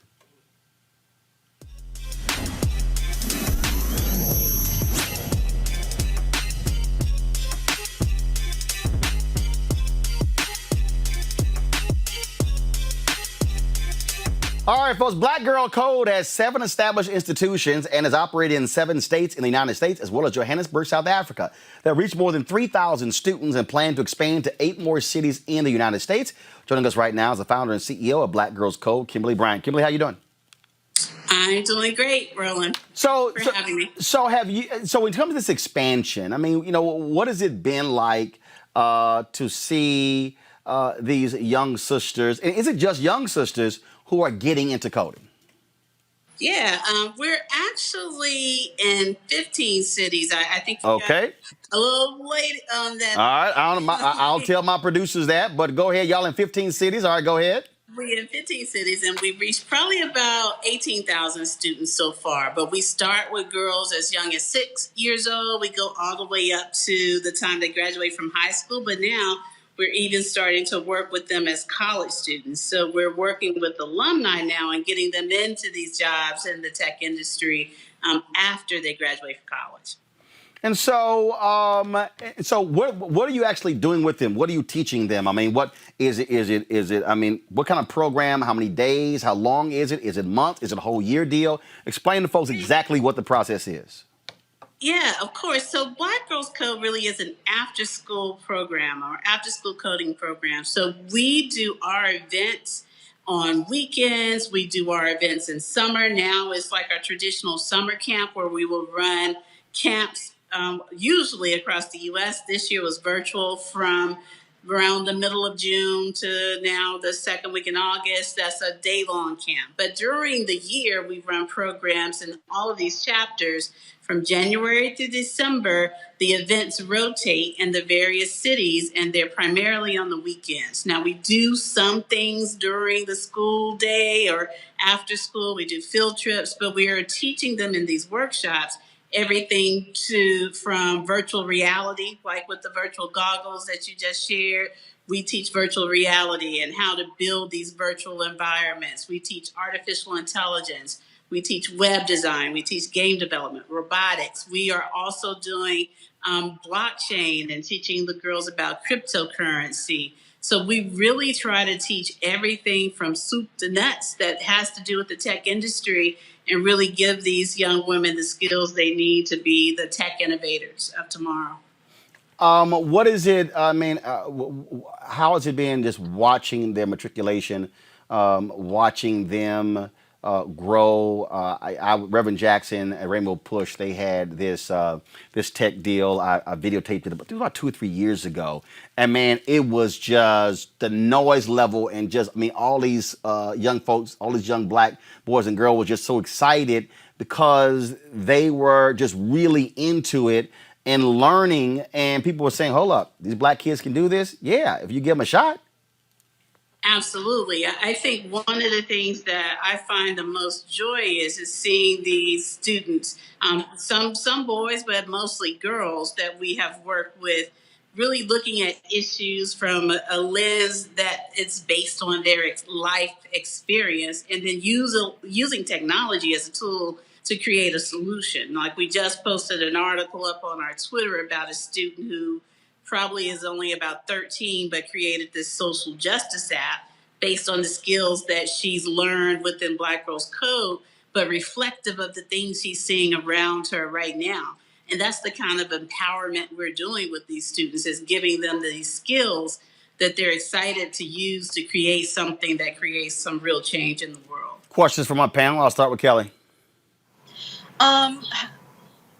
I mean, I've heard of Black Girls Code for the longest. Could you just give us a little bit more about any plans on expanding the program for possibly adults? Is there like a component of your program for that? Because I would love to learn how to code. Yeah, we thought about it in the past, and I don't know that we'll actually do any direct service type of program to adults right now, but to be determined. Like we've been very lucky to get a lot of support, a lot of funding over this last couple of months, literally. But this year that'll allow us to really expand our vision of what we do and how we do it. But we also since I think about the beginning of April, have been doing these virtual workshops. And there's a series that we do called Tech Me that anybody can join. It's a virtual 1 hour, maybe 2 hour workshop. And anyone, any age, any demographic can join that mini session and learn about whatever the topic is we're teaching at that moment. This next one in a few weeks is going to be about cryptocurrency. So really prevalent right now in terms of that marketplace, and anyone, an adult, a child, can tap into that and learn a little bit about it. Joseph. Hold up. Not hearing Joseph. Guys, what's up? Now, Joseph, now we hear you. Go ahead. Yeah, so obviously, we love the work that you guys have been doing. And I know a little bit about the work that, Tara Reid has done as far as, helping people bridge that gap, people who are not proficient in coding, but helping them to develop apps. Do you guys do any work as far as, helping individuals transition from going from this place where they don't know how to code, they don't necessarily even know the first thing about technology, to being able to, be fully integrated coders. And then the second part of that is, obviously for us at home or us on this panel, what can we do to help expand the work that your guys are doing, particularly maybe in our local communities that are also deficient in STEM services for our Black and brown youth? Yeah, so for BGC, what we really have as our mantra is to create a full stack developer. So I think one of the things that is often a barrier for people of color in the tech industry is that we'll often have, minimal basic tech skills, but those minimal basic tech skills don't get you to a lead engineer position. They don't get you to be the designer in these companies. They don't get you to those levels where you get to make the decisions unless you have the full stack engineering skills. And that is what we're trying to create with our girls. So the girls that are coming into our program are certainly coming in with minimally basic skills. But as they are taking these increasingly progressively more intensive workshops, then they are able to get to a point where they are now going off to college, majoring in computer science, minoring in computer science, and can come into these companies or create companies of their own where they're able to get into those higher level tech engineering jobs, which Black people are traditionally right now about 5% or less. So that's what we're doing, which is a little bit different than creating an app using no code. We're trying to get those girls with those more than minimally basic skills so that they can become those principal engineers, if you will, or those founders of those companies. One of the things that I think is really important that we do as a community is push for school districts to embed these computer science classes into the school curriculum. It's not enough just for students to just do coding on the weekends or just do after-school programs. This is a skill set that we need to teach along with basic math and algebra, calculus, etc., because it's a life skill that our students are going to need from here on out. Like tech touches everything, and we need to demand that our students get access to level the playing field, especially for students of color. So I would say for parents, that is absolutely something that you should be doing at your schools, at middle school, even at elementary school, really pressing those school districts and principals to make sure that there's some basic coding classes embedded in the curriculum. And then, of course, supporting organizations like Black Girls Code who fill the gap that schools don't do with the after-school programs. Malik. First of all, I think it's great what you're doing. I applaud these efforts here in Washington, D.C. There's something similar, and actually it's in reference to Kelly's question about whether or not there's an adult component. In Washington, D.C., they actually have something pretty much like that, where you can, after going through several certifications, obviously, because as we know, coding is it's not a simple thing. It's a very complicated discipline. And so they have what in the city where you can actually get that at no cost here in DC. So I applaud these type of efforts. I volunteer at a private school for boys here in DC where they're looking, and I think they go up to 5th grade. I guess that would be elementary age. And they actually are doing that themselves. So to see these young Black boys involved in that effort, I think it's great. One of the things that I'm sure you know how this whole thing works, but I would encourage you to, if you're not already, to get involved in some of the things that the administration is doing around STEM, because they've actually been spending a lot of time and resources on trying to bolster STEM programs in schools and places around the country. What I really wanted you to talk about real quick is that we hear a lot of that. We hear a lot about coding and what it means to engineering, but talk dollars and cents. What does a career, a salary in coding looks like? What does that look like? And this would be the final question. Go ahead. Well, one of the things that I think is important is that when we think about the number of STEM jobs that are being created now, there's a huge gap in terms of how their companies are able to fill them. But if you're looking at those entry-level engineer, full-stack engineer salaries, students that, like my daughter now, when she graduates, she'll easily be able to utilize her technology degree and bachelor's in computer science to get a six-figure salary coming in the door, because those entry-level engineer salaries are averaging about 85K. That's for a graduate bachelor's program, graduate in computer science. So it's really about increasing the opportunity for our students to get access to these high-paying fields that are highly technical, because then we're talking about creating generational wealth in Black communities, which is something that there have been some certain barriers for us doing in the past. All right, then. Kimberly Bryant, where can people get more information? Go to our website, blackgirlscode.com. Lots of information there. Reach out to us on social media at Black Girls Code. Happy to connect with everyone. All right. Kimberly, thanks a lot. We appreciate it. Thank you, Roland. All right. Bye. I want to thank my panel, Joseph, Kelly, and Millet. We appreciate it. Thank you so very much as well for joining us on today. Going to a break. When we come back, we'll chat with Rock and Roll Hall of Famer, one of the greatest singers of all time, from the fabulous OJs, my man, Eddie Levert, next on Roland Martin Unfiltered. You want to support Roland Martin Unfiltered? Be sure to join our Bring the Funk fan club. Every dollar that you give to us supports our daily digital show. There's only one daily digital show out here that keeps it black and keep it real as Roland Martin Unfiltered. Support the Roland Martin Unfiltered daily digital show by going to RolandMartinUnfiltered.com. Our goal is to get 20,000 of our fans contributing $50 each for the whole year. You can make this possible. RolandMartinUnfiltered.com. All right, folks. The husband of Los Angeles County District Attorney Jackie Lacey has been charged with multiple counts of misdemeanor assault with a firearm. You might remember Lacey was waving a gun at protesters on the doorstep of the couple's home a few months ago. Right now, get off. Good morning. Get off of my porch. I will shoot you. Get off of my porch. Can you tell Jackie Lacey that we're here? I don't care who you are. Mm-hmm. Get off of my porch. We'll get off your right porch. now. Can you tell We're calling the police right now. Good. Wow. He pulled a gun and pointed it at my chest. We're here for the community meeting, Jackie Lacey. Jackie Lacey, maybe you'll shoot me in the back. Jackie Lacey will go. Jackie Lacey will go.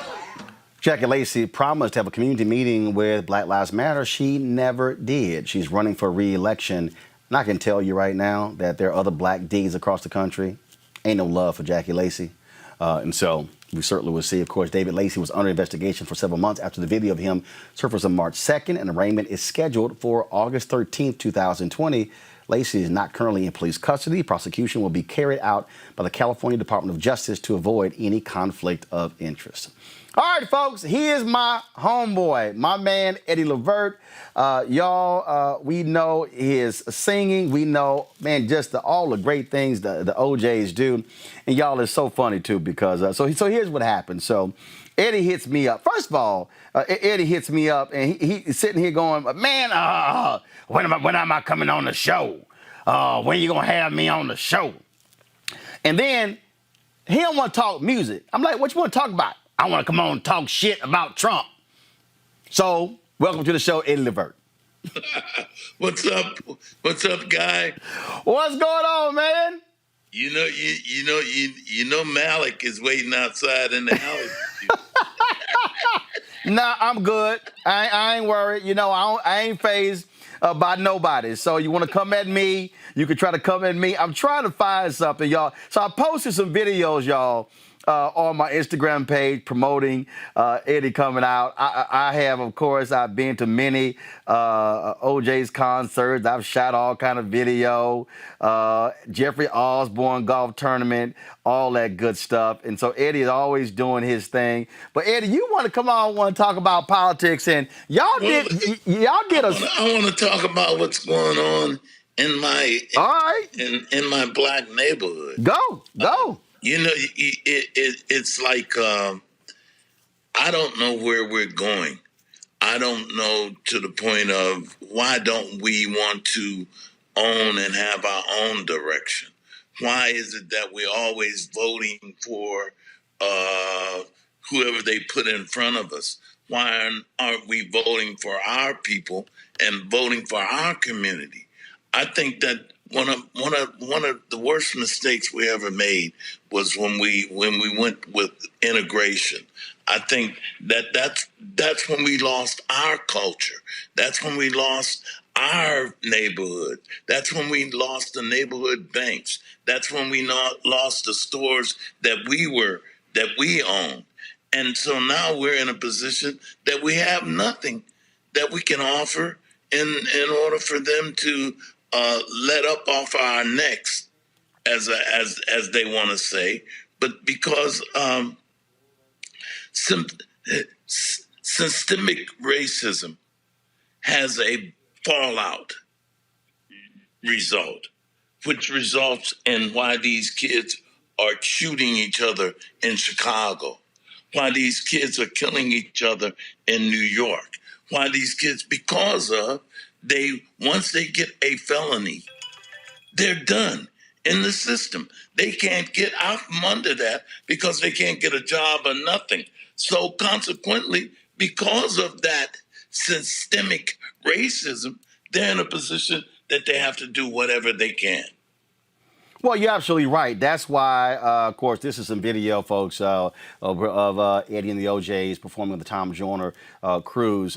You're right, because, and that's why I keep telling people when they want to talk about violence in Chicago, I keep saying you can't talk about violence in Chicago if you don't talk about economics, if you don't talk about education. Absolutely. Because they all go hand in hand. Because you got to remember, if you don't have the right schooling, you can't get nothing. And then they want to say, well, we're always playing the race card. What other card do we have? Because we've gone through this for 400 years. We protested and protested and protested and riot and burn and wreck things. We've done it over and over again. Then for 40 years, they'll be quiet and say, okay, you got a peaceful protest. We don't want to disrupt nothing. But as soon as we quiet down and stop protesting, nothing happens. Here we are again. John Lewis, I bless his soul. Here's a man that went through that Pettus Bridge with Martin Luther King, where they beat all of those black people up. Nothing changed. And all the time that he was alive, from that period till now, he's still fighting the same fight. How do we stop fighting this same fight? How do we stop getting to this same place? How do we stop? Unless we become destructive, because it don't seem like they listen to you unless you're being destructive. Right, and Malcolm X says, yep. He says, unless there's some violence, there's going to be no change. So all the way through history, even the Greeks, the Romans, you name it, the Egyptians, you name it, they all came to violence. And I'm not a component of violence. I'm not a person I don't want to get killed. I don't want to get shot. I don't want nobody I love to get shot. But when I say to the protesters, listen, this is a job that's not for the weak of heart. Because if you're going to make a change, then you have to have the same mentality as the people who want to keep you under the same regime, under the same pressure. You have to have that same mentality that you want to fight and keep it that way. In other words, if you want to change it, then you got to fight the same way. You got to put yourself on the line the same way that they put themselves on the line. Well, absolutely, of course. And one of those things, of course, you in the OJ's Foundation, education is a huge part of that. And you talked about, we got some issues with Eddie's signal there. So we're going to do this here. This is a video, Eddie Levert, y'all, from the Jeffrey Osborne tournament. Y'all, excuse me, this is from when they had the singing part. So check this out.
we got Eddie Levert back. All right, Eddie, I was talking about education. I think I had too much wine that night.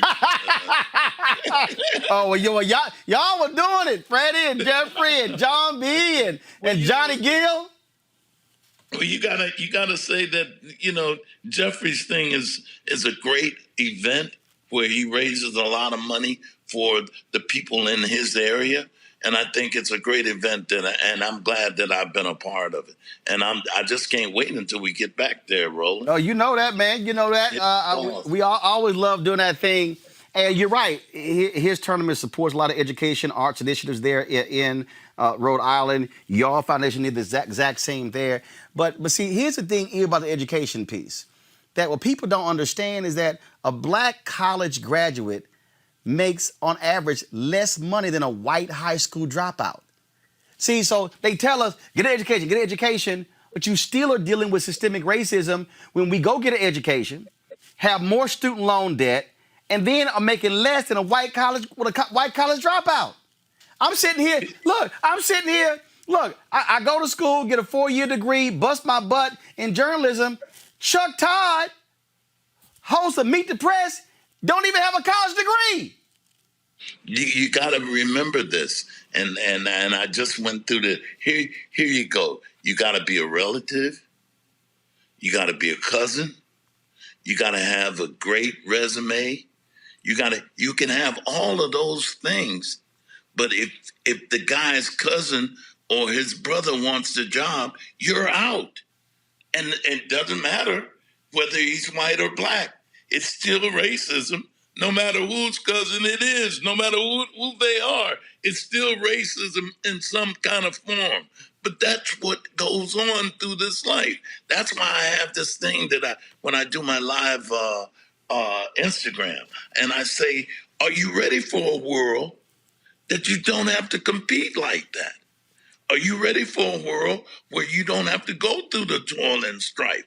That world that they talk about in the Bible, that we are all striving to get to heaven, where everybody is on the same level, where you don't have to now fight with the next guy for the next job. Are you ready for a world like that? Are you ready to live where everybody's on the same even keel?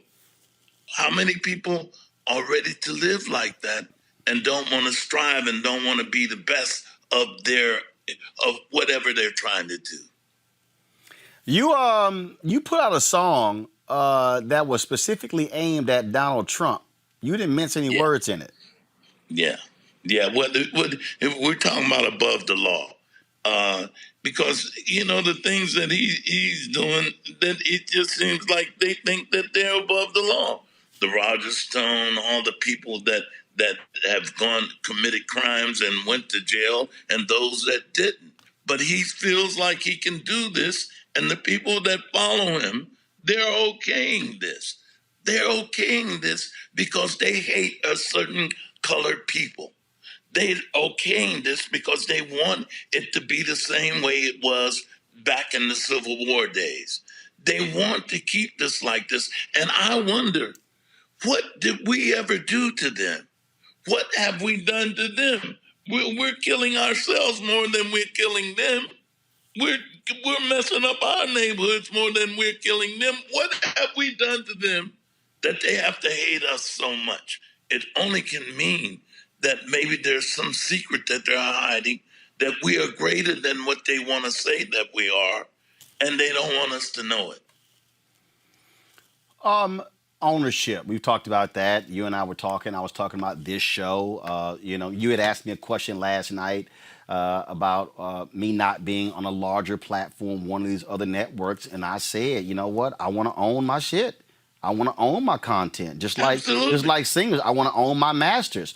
And the reality is this here. It's great that Joanne Reed has a primetime show on MSNBC. She doesn't own that show.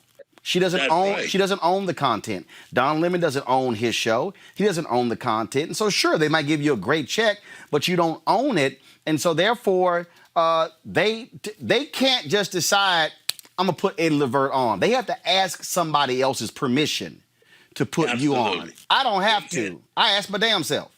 That's right. And see, my cousin, I got a cousin that worked for NASA and the space program. Anything that he does under the name of NASA becomes their property. Right. And that's the same thing as far as working for the record companies, as far as working for these television stations, because it's a whole nother thing. You know, when everybody say, well, who's being heard on radio? They're picking those people that you're hearing on radio. There's no fair way that you're getting on radio because you got a good record. No, you got to be connected with the right people that can get you on radio, and they can then get you on all the right stations. It's like, here, man, this is what's so funny to me. Why is it that we're in the black music business? We have black radio stations, but we don't own no venues. We don't own no agencies, the booking agencies that book you in the venues. We don't have a black agency. We're a prominent part of black music, but we don't have a black agency. We don't have a black booking agency. We don't have black promoters who are doing the major things. You see what I'm saying? So, but see that's why I went after Young and Rubicam earlier when they freezing us out the advertising dollars, freezing out Carol H. Williams, because it is by design to keep us limited. And look, yeah. I look at boxing. Al Heyman used to be a big time music promoter. Al Heyman, when he became a boxing advisor, the reason Floyd Mayweather is as rich as he is because Al Heyman said, Floyd, why in the hell you giving all that money to Bob Arum to promote you? You promoting yourself. Absolutely. But Floyd you live there in Vegas. Floyd Mayweather bought out Bob Arum for $750,000 and has made more than $300 to $400 million. That's called a smart investment. Look, Al Heyman is from Cleveland. He's a Cleveland boy. We got him started in the promotion business. Right. That's how influential the OJs have been. That's how influential. Do you know why they're getting paid the money they're getting paid? When I come in the business and we got those hit records and we told them, okay, we want to do this show over here, but they only want to give you $10,000, Eddie. What, $10,000? No, you're going to have to pay me $25,000. They wasn't playing back acts on more than $25,000 even in the 70s. And they felt like if you were getting $10,000 or $15,000, you were getting too much. So we, in turn, had to start working at a rate where we say, look, we're not going to work unless we get 80% and y'all, the promoter, get 20. Boom. Do you understand what I'm saying? That's because it has been so unfair. It's like the artist is the least paid on the record. The record could be the smash hit, but the artist is only maybe getting 30%. And then they're holding 10% of his money in reserve just in case he got some returns. But those reserves never come up. They always got you in the hole, and so you can't never get an advance and they're still holding 10% of your money, but you can't get an advance because you didn't make back that other 30% that we spent on that record. And then when the artist, and see, we started all of this from the standpoint when you get paid, when they say you're getting $500,000 an album, the record company itself wants to hold $250,000 of that money to cut the album. So if I use $250,000 of my $500,000, then who owns the masters? Right. Then shouldn't I own the masters? Because you took my money and paid for it. Right. It's that kind of fight. It's that kind of fight.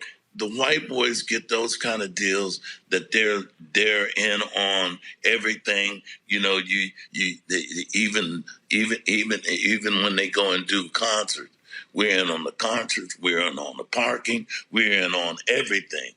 So we're getting a percentage of all of it. That's why they all end up rich as hell. and most black acts are still struggling to get to their next meal. You got people like the Temptations, should be big as the Rolling Stones. Right. Be bigger than the Rolling Stones, but they don't get that $1 million a night that the Rolling Stones get. Why not? They have had the records. It's because of, and I'm not a rebel, and I'm not trying to cause trouble or none of that. It's because of that systemic racism. It's because of this is the way they've been doing it all of our lives, and this is the way they want to keep doing it. Here's the deal, Eddie. Man, we out of time. So you know what I'm going to do? No. You just getting started. So what we going to do is, here's what we going to do. We going to come back next Tuesday with part 2 of our wisdom from Eddie. Because since you got that Moses white hair and beard, since you got that Moses white hair and beard, we go next Tuesday. We're gonna do part 2 with Eddie Levert because we have I would continue it, but we have a live stream coming up next with the Black Women's Roundtable with featuring Angela Rye. So I wanted to be sure that we don't make them late. So we're gonna do part 2 next week. And so you tell me what you want to talk about. We'll do that. And so, well, first of all, Roland, I want to leave you with this: free Bill Cosby, and then I want to say Farrakhan for president. Look at you. You really trying to start some mess. You really trying to start some mess. But just do me a favor. Can you stop butt dialing me? Yeah, I will. Y'all understand? Every 3 months, I get a butt dial from Eddie Levert. I'll be like, hello? And I hang up, and I'm like, hello? I'm like, Eddie, y'all, every 3 months. I'm like, how you butt dial me every 3 months? The first thing he screamed, y'all, is like, man, I'm doing a show. You can't be calling me. Right, you butt dialing me. I'm in the middle of a show. Y'all, it's too funny. So, all right, so next Tuesday, we're going to have you back for part 2. I'll see you then. All right, Eddie Levert, I appreciate it. Take care. All right, y'all. We want y'all to support Roland Martin Unfiltered. I'm going to roll this OJ's video while I'm talking. We want y'all to support Roland Martin Unfiltered. Join our Bring the Funk fan club. Please go to Cash App, $RM Unfiltered, PayPal, Venmo. You can send us a check to New Vision Media, Inc., 1625 K Street Northwest, Suite 400, Washington, D.C., 2006. Join our Bring the Funk fan club. We're almost at 11,000. Our goal is to get 20,000 of our followers to join our fan club, giving at least $50 each for the year, $4.19 a month, 13 cents a day. And so please support us in what we do. Hey, y'all, this is what we're going to do. We don't have concerts these days, so I'm going to let the OJs take us home. I was shooting different video on the Tom Joyner cruise, and so hope y'all enjoy. See you tomorrow. Hey!